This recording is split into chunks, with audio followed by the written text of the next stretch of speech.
우리가 선교적 교회에 대해서 시리즈로 쭉 살펴가다가 한 1년 가까이 살펴가다가 좀 되새김질 각자가 하는 시간도 갖고 약간 쉬어가는 의미에서 지금 우리 신앙의 가장 핵심적이고 본질적인 부분들을 쭉 살펴보고 있습니다. 그러니까 하나님은 하나님을 찾는 자에게 놀라운 복을 주십니다. 사실 역대하 26장 4절 5절 우시야에 관한 이야기에서도 이 부분 잘 보여주고 있습니다.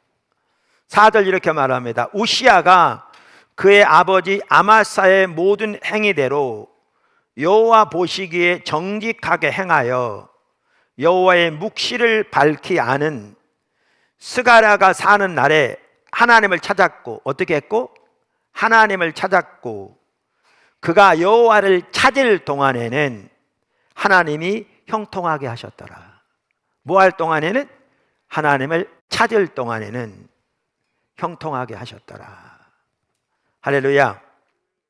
첫째, 우리가 하나님을 찾으면 하나님께서 반드시 우리에게 임하십니다. 그러니까 하나님을 찾는 것은 결코 헛되지 않습니다. 이사야서 45장 19절 나는 흑암한 곳에서 은밀히 말하지 아니하였으며 야곱의 자손에게 너희가 나를 헛되이 찾으라 이르지 아니하였노라. 나 여호와는 의를 말하고 정직을 구하느니라. 이 구절로 보아도 알 수 있듯이 하나님을 찾는 일은 결코 헛되지 않습니다. 그러니까 만약에 여러분 중에 나는 나름대로 하나님을 열심히 찾았는데 전혀 하나님을 만나지 못했고, 전혀 하나님을 경험하지 못했고, 전혀 하나님이 내 삶에 오시지 않았다, 그러면 여러분 잘못 찾은 겁니다. 왜냐하면 하나님을 찾는 것은 절대로 헛되지 않고요, 하나님은 반드시 오시기 때문에 그렇습니다. 둘째, 하나님께서 우리에게 임하시면 우리에게 나타나는 몇 가지 열매들, 그러니까 히브리서 11장 6절만 하더라도 믿음이 없이는 하나님을 기쁘시게 하지 못하나니 하나님께 나아가는 자는 반드시 그가 계신 것과 또 그가 자기를 찾는 자들에게 상 주시는 이심을 믿어야 할지니라, 이렇게 말하고 있거든요. 그래서 우리가 하나님을 찾으면 하나님이 반드시 우리에게 임하시는데, 그분이 우리에게 임하시면 놀라운 열매들이 나타나게 되어 있습니다. 할렐루야. 첫째, 작은 첫 번째죠. 하나님의 생명의 역사들이 넘칩니다. 우리가 하나님을 찾으면 우리 가운데 하나님의 생명의 역사들이 넘칩니다. 우리가 신명기 20장을 여러 번 살펴보았는데 하나님께서 우리 앞에 한쪽에는 생명과 복, 다른 쪽에는 사망과 화를 두셨다고 하시면서 너희와 너희 자손이 살기 위해 생명을 택하라, 이렇게 말씀하십니다. 그러면서 생명을 택하는 길을 16절과 20절에 말씀하시는데 그것을 이렇게 세 가지씩인데 이렇게 여러분이 이해하기 쉽도록 정리하면 무엇보다 하나님과 친밀한 교제 가운데, 이 말 20절에 나오는 개정 한글에는 그를 의지하라 그랬는데 원문에는 다바크란 단어로서 착 달라붙어 있으라, 그 뜻입니다. 그래서 친밀한 교제를 말합니다. 주석을 보아도 영어 성경들을 보아도 명확하게 그렇게 되어 있습니다. 친밀한 교제 가운데서 하나님을 존재를 다해 사랑하고, 이게 가장 중요하기 때문에 16절 20절에 두 번 다 나올 뿐만 아니라 두 번 다 가장 먼저 나옵니다. 이게 돼야 나머지가 가능한 겁니다. 그 다음에 하나님의 말씀을 지키고 하나님의 길로 행하며 하나님의 목소리를 청종하라. 이게 구약에서 우리 신앙의 본질을 가장 잘 설명하고 있는 구절 중에 하나입니다. 실제로 우리가 살펴본 대로 예레미야 7장에 보면 하나님께서 이스라엘 백성들을 애굽에서 건져낼 때 무엇보다 이것을 명령하셨다고 하시면서 바로 이 부분을 언급하고 있습니다. 그러니까 이게 하나님이 그때부터 명령하신 가장 핵심적인 명령인 것을 볼 수가 있고요, 우리 신앙의 본질을 아주 잘 표현하고 있습니다. 이미 살펴봤기 때문에 제가 지금 간단히 언급하고 넘어가도 다 아십니다. 그럼 이렇게 하는 것이 하나님을 택하는 길이죠. 다시 말하면 생명을 택하는 길이에요. 그러면 하나님을 택하면 하나님이 우리 가운데 오시죠. 그럼 하나님 그분이 생명이니까 그분이 하시는 일들이 하나님의 백성을 위해서, 하나님의 백성을 도우시고 그들의 기도를 응답하시고 그들의 필요를 공급하시고 그들을 지키시고 그들의 하나님의 뜻을 보이시고 의중을 보이시고 하나님이 그들 안에 그들을 통해서 하나님의 목적을 이루시고 하나님의 역사를 나타내시는 이 모든 것들이 바로 그 백성 가운데 충만하게 함께합니다. 이게 하나님의 생명입니다. 그러니까 우리가 하나님을 찾으면 하나님이 우리를 만나주시고 하나님이 우리를 만나주시면 우리 가운데 하나님의 생명 혹은 생명의 역사들이 충만하게 나타납니다. 이것이 첫 번째 열매입니다. 아멘. 이거 바꿔 말하면 무슨 말인 줄 아세요? 우리의 삶 속에 우리가 예수를 믿으면서도 이러한 하나님의 생명의 역사가 함께하지 않으면 우리는 신앙이 지금 절대로 옳은 상태에 있는 게 아닙니다. 뭔가 잘못되어 있습니다. 그 얘기입니다. 하나님을 찾아야 합니다.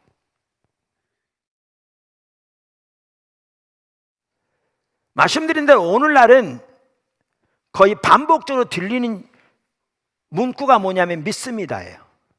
하나님 도와줄 줄 믿습니다.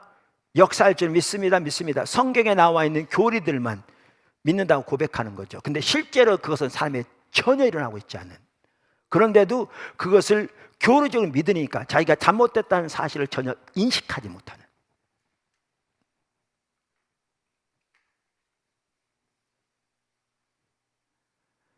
제가 한 번은 어느 나라에서 선교사님들을 위한 집회를 인도하는데 하나님 그런 마음을 주시더라고요. 성령께서 오늘 목사들의 목이 타버렸다 그런 마음을 주시더라고요. 그러면서 무슨 의미가 생각나게 하시냐면, 여러분 시골에서 옛날 펌프 있죠, 펌프. 거기다 물을 붓고 막 이렇게 펌프질하면 나오잖아요. 근데 물도 없이 막 펌프질을 하는데 물 안 나오면 어떻게 돼요? 바퀴가 타버리잖아요. 냄새 나잖아요. 그런 것처럼 하나님이 살아계십니다. 우리의 필요를 채우실 겁니다. 도와주실 겁니다. 인도하실 겁니다. 성경에 나와 약속들은 부지런히 전하는데 전혀 물이 나오지 않은 펌프처럼 실제로는 전혀 그 일이 안 일어나고 있는 거죠. 타버린 거죠. 그게 현실입니다. 교회의 삶 속에, 성도들의 삶 속에 이론만 남은 거죠. 그런데도 여전히 이론을 믿기 때문에 자기가 잘못됐다는 사실을 전혀 인식하지 못한 거죠.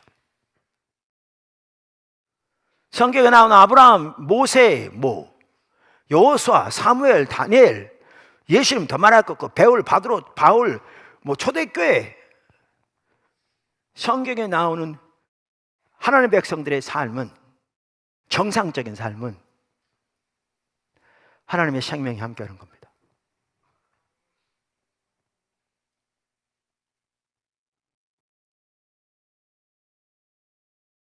그게 없으면 내 신앙이 지금 잘못되어 있는 겁니다. 하나님을 찾으며 나타나는 열매 한 가지는 하나님의 생명의 역사들이 넘칩니다. 두 번째, 삶에서 하나님의 주권적인 통치가 회복됩니다. 우리가 하나님의 얼굴을 집중적으로 구할 때 하나님의 주도권이 우리의 삶 속에 회복됩니다. 그래서 우리의 삶을 하나님이 주도하시면서 실질적으로 앞서가시면서 우리를 인도하기 시작합니다. 그 로이드 존스 목사님이 60년 전에 영국 교회를 두고 하신 말씀인데 오늘 한국 교회와 너무나 비슷하더라고요. 그러면서 그 한 특징이 뭐냐 하면 성도들의 삶이 하나님의 주권적인 통치 아래 있지 않다는 거죠. 그러면서 그분은 그 원인을 하나님의 얼굴을 구한다는 용어는 사용하지 않았을지 모르지만 정확하게 그게 그 원인인 것을 내포하고 있어요. 제가 말한 거 정확하게 똑같아요. 부흥이란 책에 보면 그분이 이렇게 말합니다. 우리는 은혜와 주 예수 그리스도를 아는 지식 안에서 자라나야 합니다. 정확하게 우리 신앙입니다.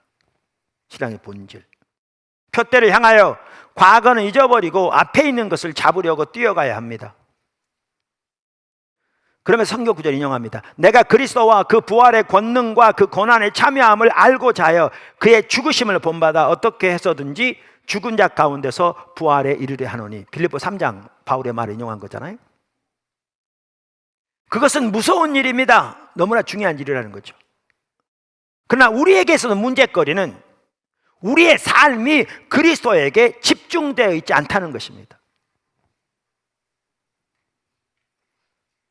우리의 삶이 그리스도에게 통제를 받고 있지 않습니다.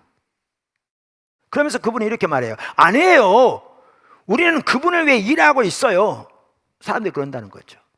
그런 다음에 우리는 그분을 떠나버리고 계속해서 우리 자신의 작은 일에만 몰두하고 있습니다.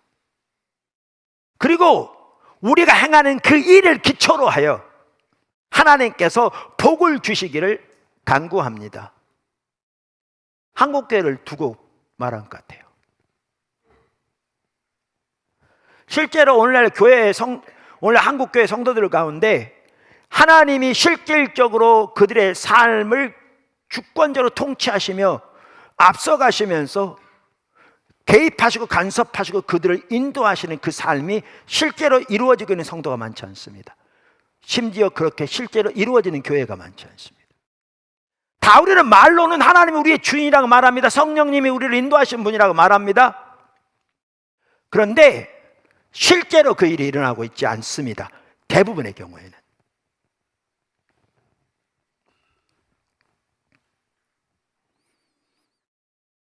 우리는 이 로이즈 존스 목사님 표현한 대로 우리는 하나님 위해 일하고 있습니다. 나름대로 주를 위해 몇 가지 일을 하는 거죠. 그러면서 우리는 우리의 작은 일에만 초점을 맞추고 몰두하고 살아가면서 우리가 하나님을 위해 산다고 하는 그 작은 일을 토대로 우리가 하는 일을 복 주시기를 기대하고 있는 거죠. 너무나 타락해버린 시대. 이걸 신앙이라고 이해하는.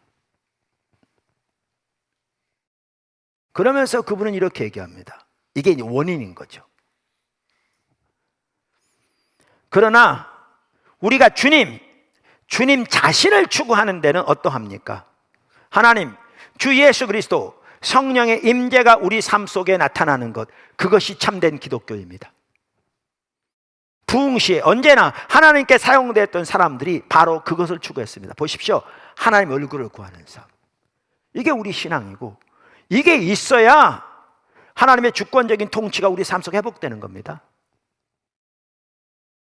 저는 어떤 교회를 볼 때, 어떤 성도들의 삶을 볼 때에 그 교회가 지금 얼마나 사이즈가 큰가 작은가 여기보다는요, 하나님이 주권적인 통치 가운데 그 교회를 통치하시며 주권적으로 앞서가시면서 그 교회에게 하나님 뜻을 보이시고 그 교회에게 하나님 뜻을 분별해서 하나님께 순종해 나아가는 그 관계가, 살아있는 관계가 작동하고 있는가, 저는 이걸 봅니다. 그게 된다면 시간 문제입니다. 교회를 통해 하나님의 역사가 나타나는 것. 그게 안 된다면 그게 심각한 문제입니다. 우리나라에 지금 당면하고 있는 가장 큰 문제는 다음 세대 문제입니다. 이건 말할 필요가 없습니다. 다음 세대가 돌이켜지지 않으면 한국교회 미래 없습니다. 시간만 지나면 없어지게 되어 있습니다. 아주 작게 축소되게 되어 있습니다. 통계적으로 보면. 그래서 교회든지 총회든지 기독교 방송이든지 다음 세대를 얘기 안 하는 단체가 없습니다. 기독교 단체는. 이 다음 세대가 돌이키려면 하나님이 앞서 가셔야 돼요. 하나님은 다음 세대를 돌이키게 일하고 계십니다. 내 말은 하나님 백성들 하나님과 관계에서 하나님이 앞서 가시면 분별해서 따라가고 있는 그게 돼 있어야 된다는 거예요. 하나님이 앞서가고 계셔야 그걸 분별해 따라가야 주님의 통해서 역사하는 주님의 일을 이룰 텐데, 하나님이 앞서가신 건 전혀 분별되지도 않고 전혀 인식되지도 않은데 사람들끼리 모여서 토의하고 논문을 발표하고 회의를 한들 남은 프로그램만 남는 거죠.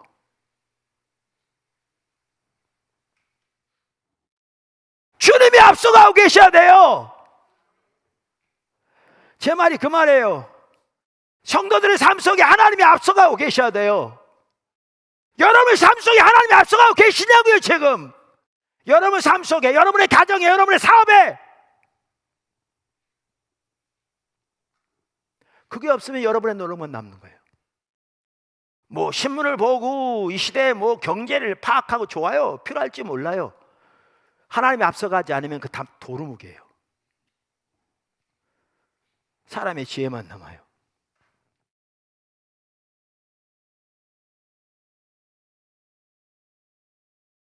하나님을 구하셔야 돼요. 자, 세 번째, 오늘 마지막으로 하나님의 비전을 보이십니다. 하나님을 찾는 자에게 하나님께서 하나님의 길을 보이신다. 여러 성경 구절이 말합니다. 오늘은 제가 그 부분을 안 살펴봤습니다. 근데 하나님의 길에는 하나님의 뜻, 하나님의 백성을 향한 하나님의 경륜, 그 시대를 향한 하나님의 목적 등이 포함됩니다. 그러므로 거기에는 그 시대를 향한 하나님의 비전이 당연히 포함됩니다.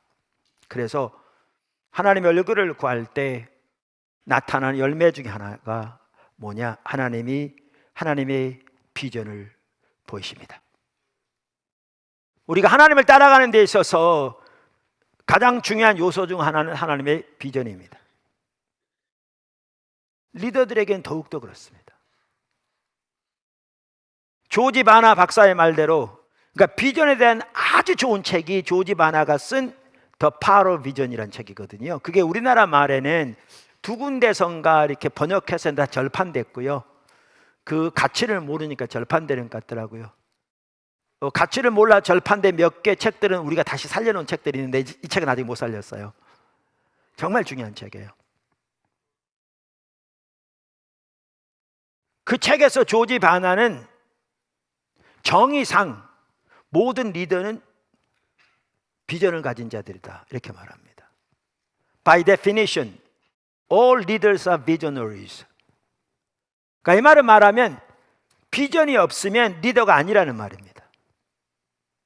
그러니까 그 책에 두 가지가 나오는데요.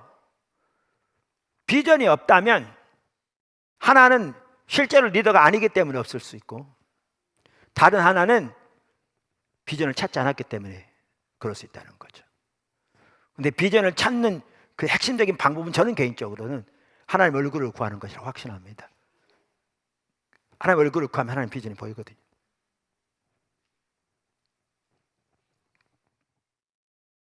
성경에 나온 하나님의 귀한 사람들, 노아, 모세, 여호수아, 느헤미야, 다니엘, 바울 등 신구약의 하나님 귀한 사람들은 모두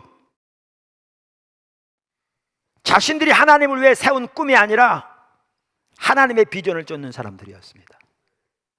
하나님의 비전이 중요한데 비전에 대한 올바른 이해가 중요합니다.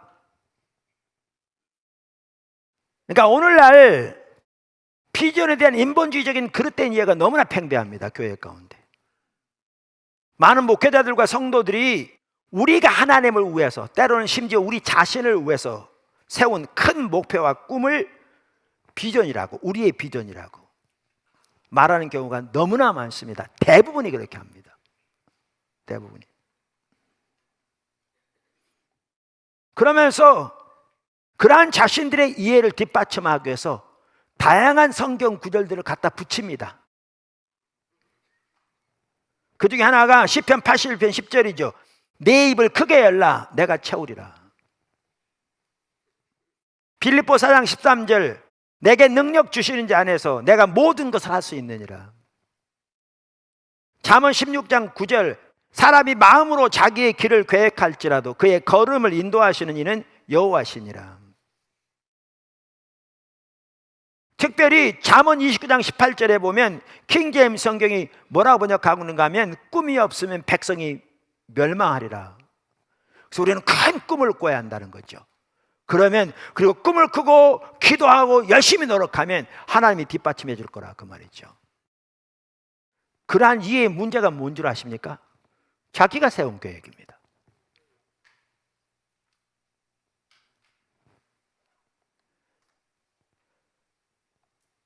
성경에 나오는 귀한 하나님의 사람들이 자기가 하나님을 위해 세운 계획을 따라 살지 않았습니다. 그랬더라면 노아는 방주를 만들 이유가 없었습니다. 그랬더라면 80세 된 모세가 시내산에서 병사 한 명 없이 무기 하나 없이 애굽을 향해 이스라엘 백성들을 건져내려고 출발하지 않았을 겁니다. 예수님은 스스로 아무것도 할 수 없다고 반복적으로 말씀하셨고 바울도 철저하게 성령의 인도를 따랐습니다.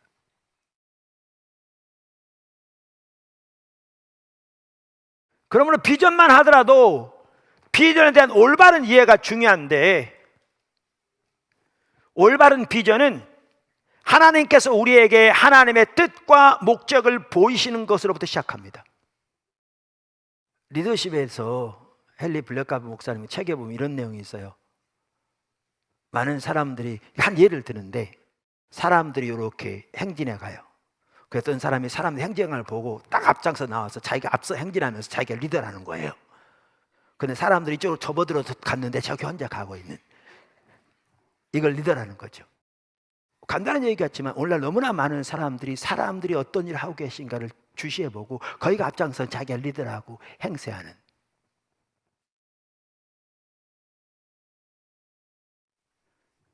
이거 제일 처음에 만든 사람,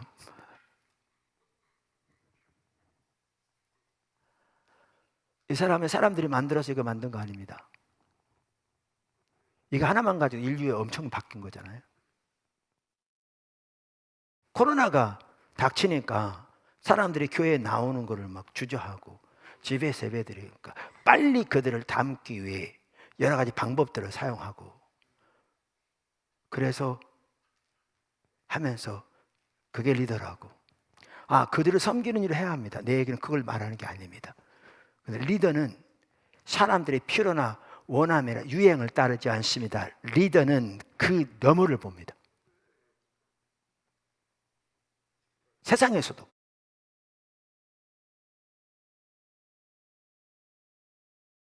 하나님의 비전을 쫓는 자들이 리더입니다. 참다운 비전은 하나님의 얼굴을 구해야 합니다. 우리가 하나님을 심지어 알기 전부터, 태어나기 전부터 하나님은 우리의 삶 속에 일하고 계실 수 있습니다. 예레미야 산에서 볼 수 있듯이. 그러나 하나님의 얼굴을 구해야 하나님의 비전이 또렷이 보입니다. 저의 경우에도 여러 차례 말씀드린 대로 집중적으로 하나님을 찾도록 하나님 인도하셨는데, 하나님을 아는 것이 유일한 목표와 목적된 자리로 인도하셨다고 1991년 교회가 시험 들었을 때 이번에도 나눴죠. 그렇게 주님을 집중적으로 찾는 과정에서 하나님께서 하나님의 뜻, 의중을, 그리고 하나님이 이 시대에 어떤 일을 하고 계신지를 보이시고 저를 어디로 인도하고 계신지를 선명히 보이시더라고요. 나중에 그게 하나님의 비전이었어요.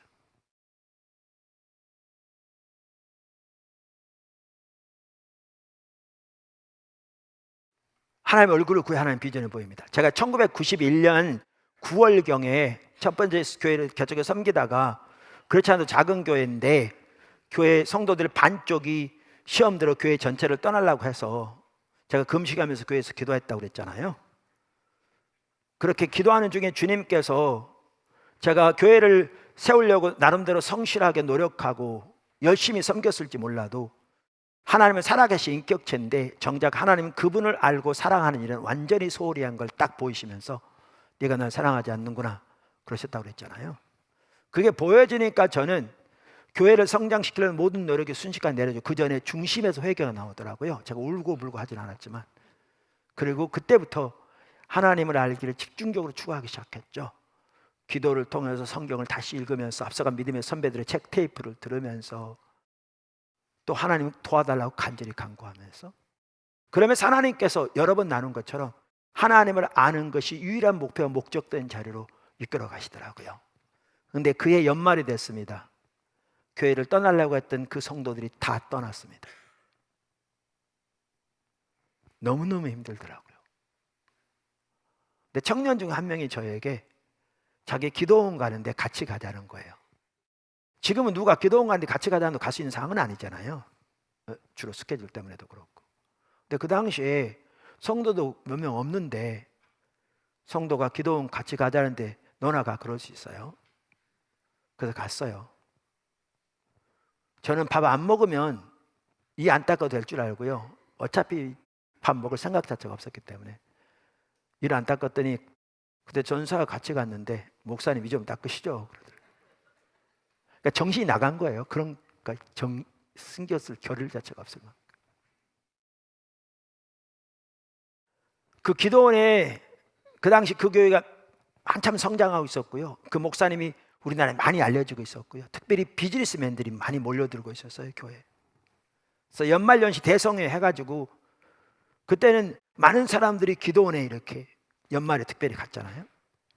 제가 1991년 12월 31일 저녁 설교, 그분 설교 듣고 1992년 1월 1일 오전 설교를 딱 들었는데, 제가 딱 설교 듣는데요, 그분은 주님이 만약에 오셔서 야 누구누구 목사야, 내가 네 교회 어떻게 되게 해주랴, 그렇게 표현한다면, 그러면 그분은 예 주님 요렇게 요렇게 해주세요, 이게 딱 있더라고요. 제 눈에 보인 거 딱 두 번 설교 들었는데,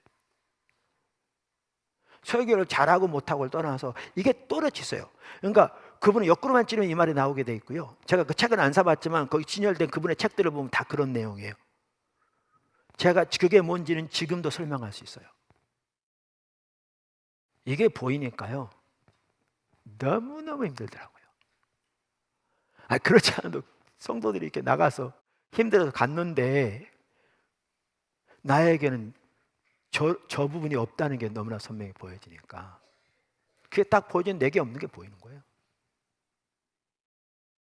그러니까 이번 주에는 요한복음에서, 다음 주에는 출애굽기에서 나름대로 복음적으로 설교했을지 모르지만 어디로 가는지를 모르고 있는 거죠.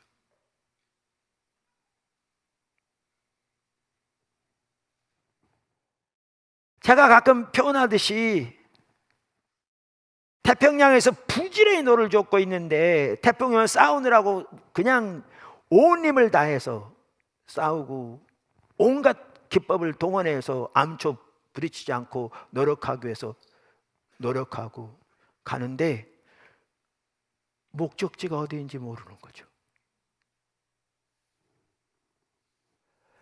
우리 목회자들 넥타이도 안 풀고 자고 새벽부터 저녁까지 섬기는데 어디로 가는지를 모르는 거죠.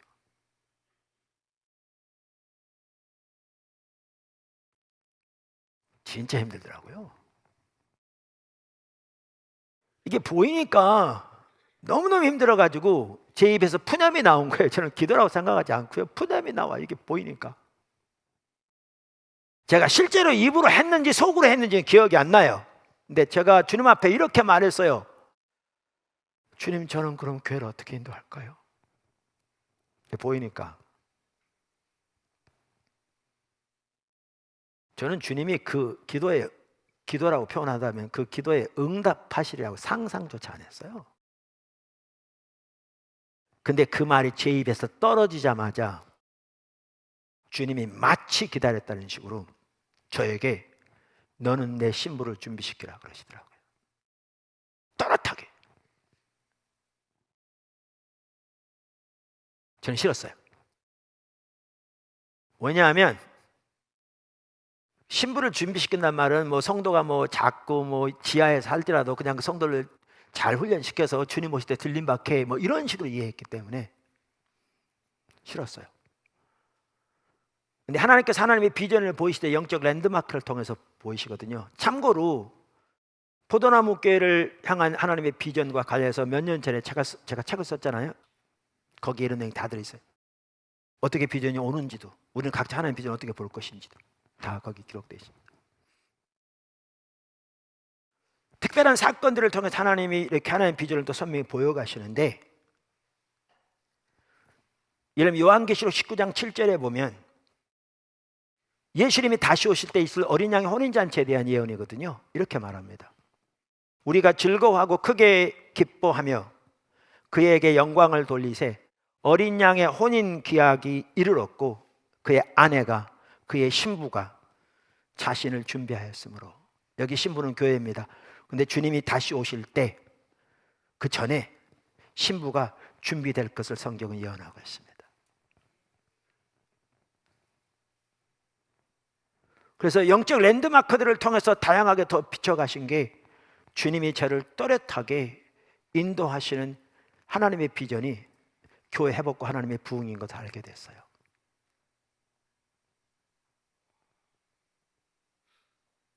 그래서 회복과 부흥이 나온 겁니다.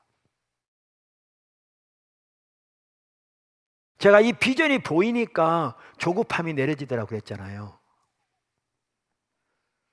그전에 맨날 제가 하나님 앞에 그야말로 울부짖었던 게 주여 어느 때까지니까였거든요.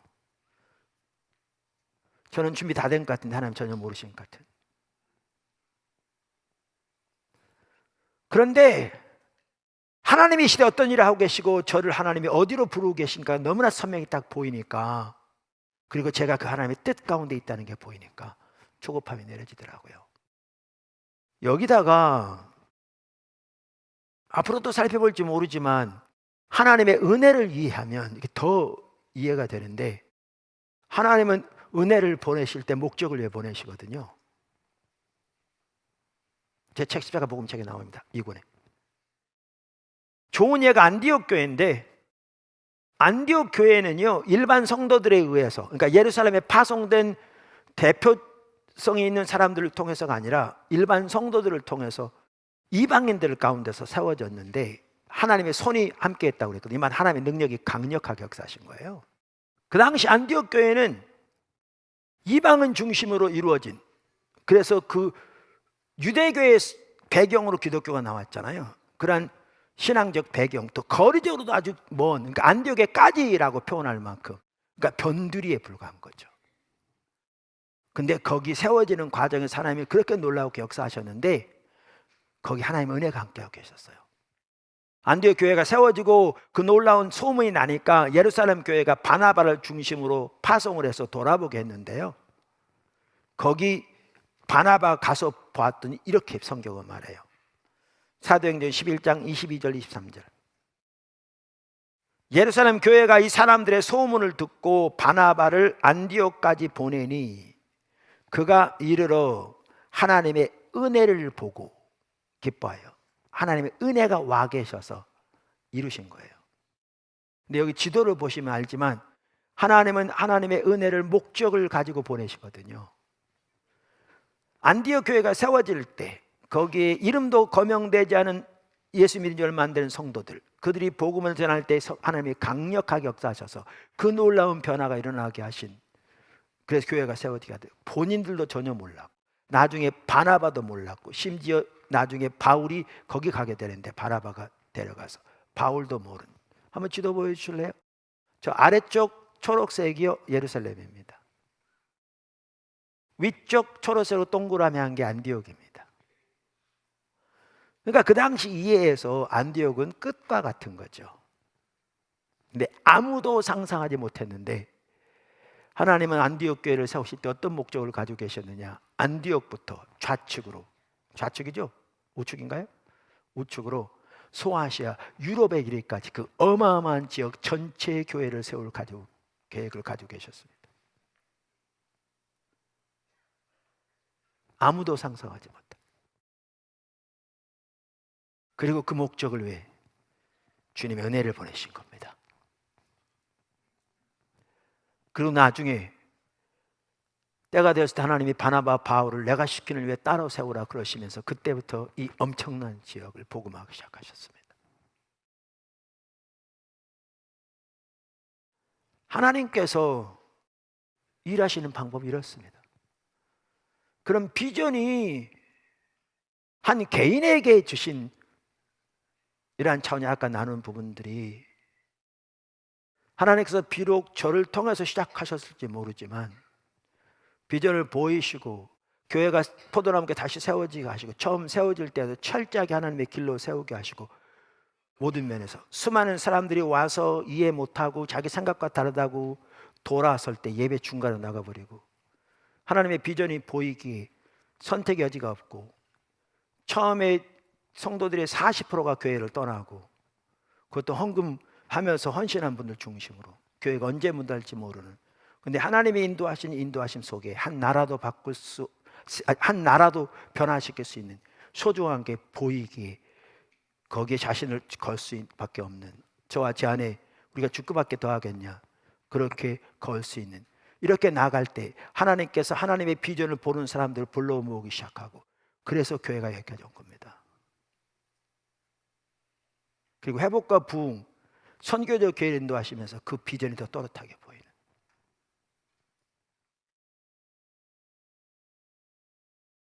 왜 다음 세대에 그토록 중요하게 여기시는가? 이 회복과 부흥의 비전이 다음 세대에 지속돼야 하기 때문에, 그리고 거기서 돌이켜져야 하기 때문에 교회들이, 그래서 NGCPB도 중요하고요.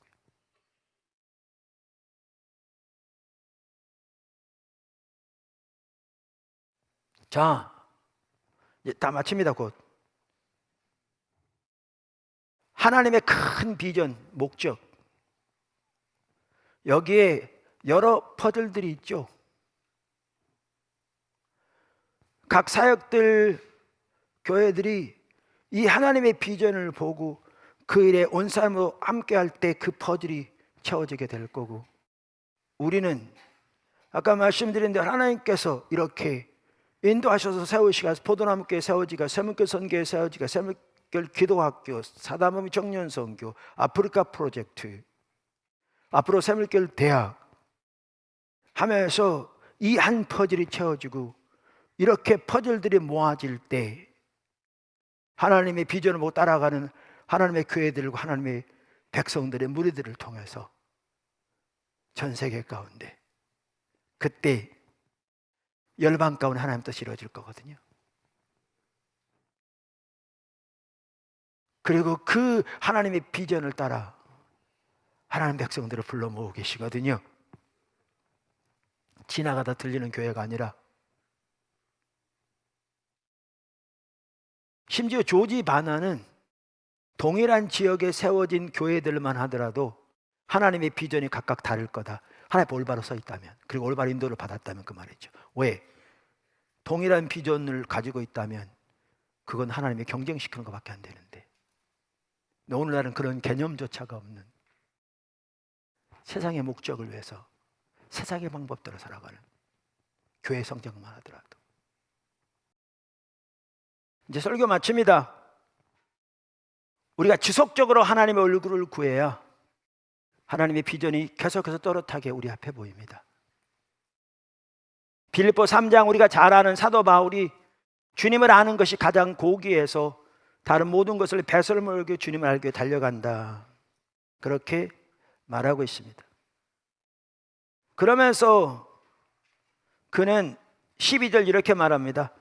내가 이미 얻었다함도 아니요 온전히 이루었다함도 아니라 오직 내가 그리스도 예수께 잡힌 바 된 그것을 잡으려고 달려가노라. 형제들아, 나는 아직 내가 잡은 줄로 여기지 아니하고 오직 한 일, 즉 뒤에 있는 것을 잊어버리고 앞에 있는 것을 잡으려고 표대를 향하여, 그래서 예수 안에서 하나님의 우에서 부르신 부름의 상을 위하여 달려가노라. 저는 여기 표대가 예수 이름을 아는 것이 아니라고 생각합니다. 왜냐하면 그 표대를 다른 말로 부름의 상이라고 그랬거든요. 빌립보 3장 전체를 보면 아시겠지만 그의 단 하나의 유일한 목표는 예수 이름을 아는 거였습니다. 그리고 가장 그것이 고귀해서 다른 모든 것을 배설물로 여기고 주님을 알기 위해 그때도 달려가고 있습니다. 근데 이건 뭐냐? 그렇게 주님을 알기 위해 달려가는 그 주님과의 관계에서 주님이 그에게 보이신 부르심의 표대입니다. 비전이죠. 예루살렘에서 일루리건까지 로마를 통해, 로마 교회를 통해 스페인까지 그 모든 지역에 교회가 없는 곳에 예수 그리스도의 복음에 토대한 하나님의 교회를 세우는 바울의 사역을 향한 하나님의 비전, 그걸 향해 지금도 달려가고 있습니다.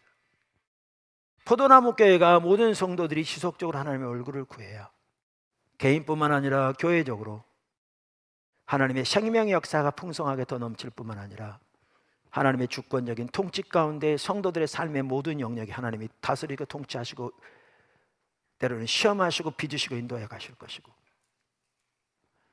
하나님의 비전을 더 또렷이 보이셔서 주님의 인도하심의 믿음으로 순종해 갈 때 교회 안에 교회를 통해서 하나님의 뜻이 나라와 열방 가운데서 이 세대 오는 세대들 가운데서 마음껏 이루어지게 될 것입니다. 그게 하나님이 의도하신 교회의 모습입니다. 주변의 사람들이 인식하는 교회의 모습이 아니라 그게 성경이 말하는 교회의 모습입니다. 우리가 그렇게 되기를 주님의 이름으로 축원합니다.